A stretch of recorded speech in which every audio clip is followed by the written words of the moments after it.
ওয়াদ-দুহা, আলোর শপথ, ওয়াল-লাইলি ইযা সাজা, নিঝুম নিস্তব্ধ রাতের শপথ। সুবহানাল্লাহ পড়েন। প্রথমে আল্লাহ দুইটা কসম কাটলেন। কয়টা? দুইটা। প্রথমে দোহা, প্রভাতের সূর্য কিরণের শপথ, আলোর শপথ। এরপরে অন্ধকারের শপথ কাটলেন।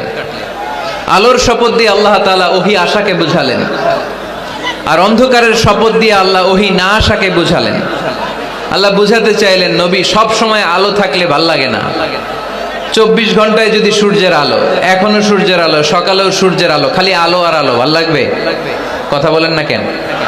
আবার 24 ঘন্টায় ঘুটঘুটে অন্ধকার, কোনো আলো টালো নাই, ভাল লাগবে? তার মানে জীবন চালাতে আলোরও দরকার, অন্ধকারেরও দরকার। বিশ্বনবীরে বুঝাতে চাইলেন, নবী ওহী আসা যেমনি দরকার, মাঝে মাঝে ওহী বন্ধ রেখে আপনার একটু বিশ্রাম দেওয়া দরকার। সুবহানাল্লাহ পড়েন। সরকারি চাকরি যারা করেন, সপ্তাহে কয়দিন জব করেন? জোরে বলেন।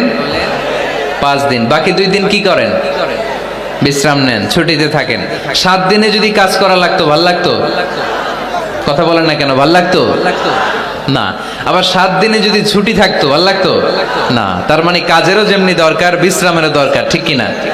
আল্লাহ বুঝাতে চাইলেন, নবী কাফেরদের কথায় কান দিবেন না।